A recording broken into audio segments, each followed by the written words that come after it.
Hi everyone, welcome back to UK Dreamers. This is Aman, and today's video I'll be talking about the new NHS 10 years plan that has been recently released by the UK government, and what implications does it have on the international medical graduates. There's a lot of noise and uproar. This is going to happen, that's going to happen. So I'm not going to express my own feelings. I'll just go with what's been released in this plan and make you guys make your own thoughts about your future and what the future holds for you in the UK. So before we go ahead, I want to make a clear disclaimer that I'm not any official representative for any of the NHS bodies, the GMCs, the hospital trust, the Royal Colleges. This is basically my analysis of, how this plan is going to affect the international healthcare professionals. So, what you all have been hearing a lot is that the UK graduates are going to be preferred and the IMGs are going to be kicked out. So, in a rationale, I just wanted to break things. What did this mean, and how are you going to be affected by this in a nutshell? So, yes, the UK graduates will get priority.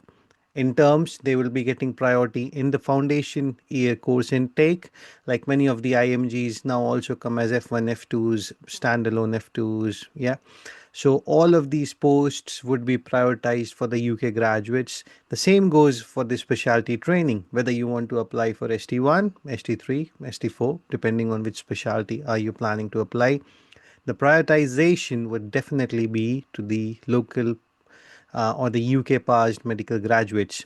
So I've told this before as well. This restriction was lifted only during the COVID time. Prior to that, there was a very clear system. First preferences was to the UK grads, followed by preferences to the people in the European Economic Zone, followed by people like you and me who had the preferences last. Now the good thing is just they're two just basic tiers.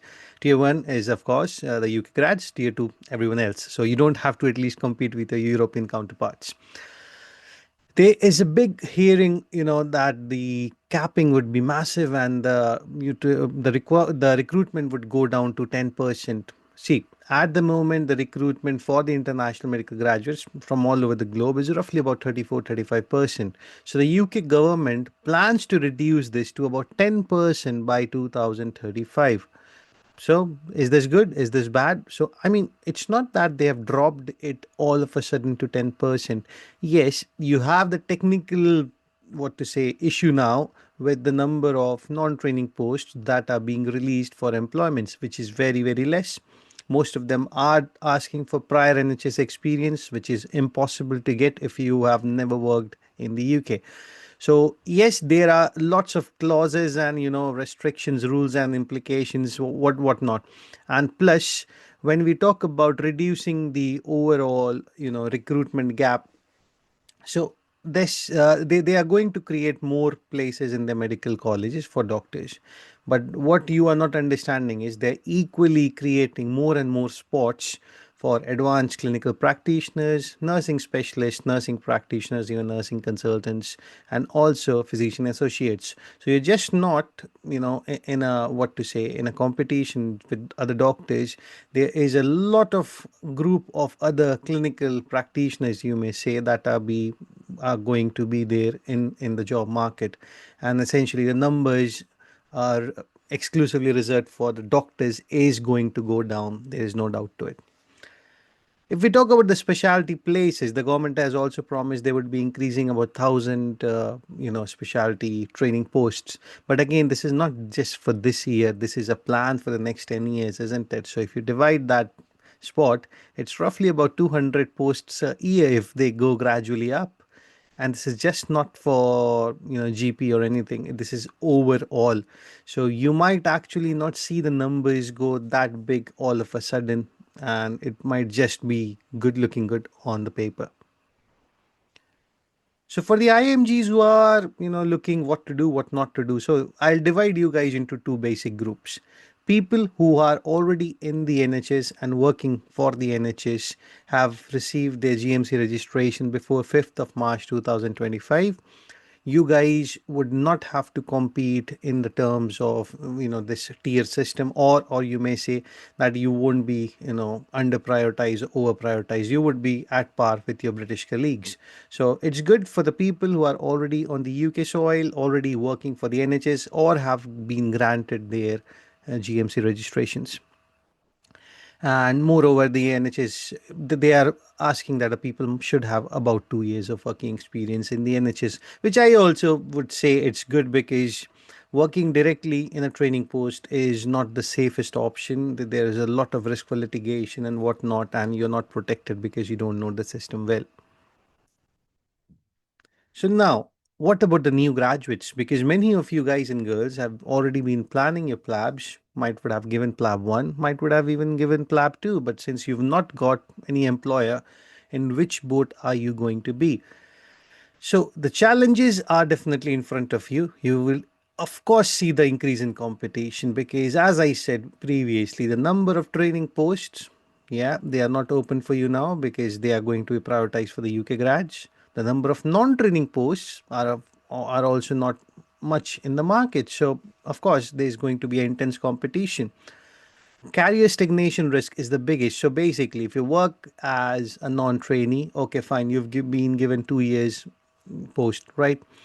And then you come and you start working, and if you are not able to secure training post, where do you go? Because either you'll have to fetch another job which is non-training, and then on top of the cherry on the top is whether the visa route would be applied to you guys. Because I was just listening to the health secretary, the home secretary, and her speech said the people who are already in the UK soil should not be being affected with this 10-year ILR route. But for the new guys and girls who are going to come, this might affect you as well. So yes, of course, you don't have a training post, you don't have a visa surety, you don't have a job security. So this is not going to be easy at all. But also, what could be the opportunities? So I've always been emphasizing on the grads, who've got some experience in their home countries. And basically, if you are ready to apply for Caesar posts, or specialist posts, this can be doable. But for this, you need to have a good amount of robust experience in your specialties, along with membership of whichever Royal College your specialty works on, MRCP, MRCS, MRChem, and whatnot. So, and of course, you should also be open to be working anywhere in the UK. I would say gone are those days that I would only work in London or I'll only work in Bristol. You'll have to be flexible with the geographical location. If you're even getting a post somewhere remote in Northern Ireland, I would say take it, because it is going to get more and more bad in a way for us to be flexible.